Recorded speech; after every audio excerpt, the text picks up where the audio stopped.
തിരുവനന്തപുരം ശാസ്താമംഗലത്ത് അപൂർവ രോഗം ബാധിച്ച വിദ്യാർത്ഥിനി വിധിയോട് തനിച്ചു പൊരുതുകയാണ്. പാൻക്രിയാസിനെ ബാധിച്ച മാരക രോഗത്തെ നിശ്ചയദാർഢ്യം കൊണ്ട് നേരിടുകയാണ് ഈ യുവതി. സുമനസ്സുകൾ കനിഞ്ഞാൽ 25 ലക്ഷം രൂപ ചെലവ് വരുന്ന ശസ്ത്രക്രിയയിലൂടെ ഫാത്തിമയുടെ ജീവിതം തിരിച്ചുപിടിക്കാൻ കഴിയും എന്ന പ്രതീക്ഷയിലാണ് കുടുംബം.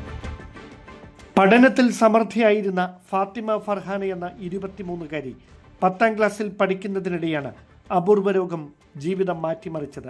സ്കൂളിൽ തളർന്നു വീണതിന് കാരണം പാൻക്രിയാസിനെ ബാധിക്കുന്ന നെസ്ഡിയോബ്ലാസ്റ്റോസിസ് എന്ന അപൂർവ രോഗമാണെന്ന് തിരിച്ചറിഞ്ഞതോടെ സമർത്ഥയായ ഈ വിദ്യാർത്ഥിനിയുടെ ജീവിതം തകിടം മറിഞ്ഞു. ദൈന്യം നിറഞ്ഞ ഈ ദിനങ്ങൾ ഫാത്തിമ ഓർത്തെടുക്കുന്നത് ഇങ്ങനെ.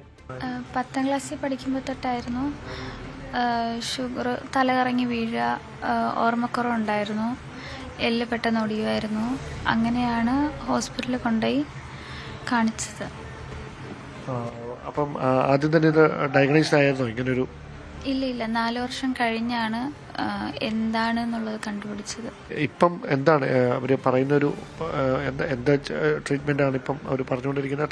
ട്രാൻസ്പ്ലാന്റ് ആണോ അതോ? ഇപ്പം ട്രാൻസ്പ്ലാന്റ് ആണ് പറഞ്ഞത്. എക്ടമി കഴിഞ്ഞു, ഇപ്പം ട്രാൻസ്പ്ലാന്റ് ആണ് പറയുന്നത് ഡോക്ടേഴ്സ് എല്ലാം.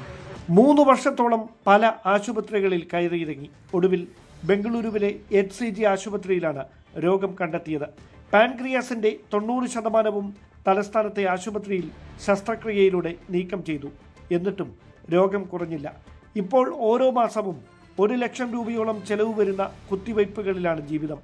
6 മാസം മുമ്പ് അനുജത്തി ഫാദിയയും സമാനമായ അസുഖബാധിതയായി.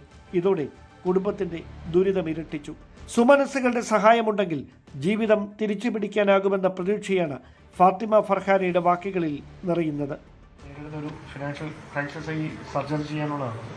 ഹോസ്പിറ്റൽ എക്സ്പെൻസ് ഒക്കെ നല്ല രീതിക്കാവും. അപ്പം നിങ്ങളുടെ ചെറിയൊരു സംഭാവന കിട്ടിയാൽ പോലും അത് ഞങ്ങൾക്ക് വലിയൊരു ആശ്വാസമാണ്. ന്യൂസ് 18 തിരുവനന്തപുരം. കൂടുതൽ വാർത്തകൾക്ക് news 18 Keralam YouTube channel subscribe ചെയ്യുക.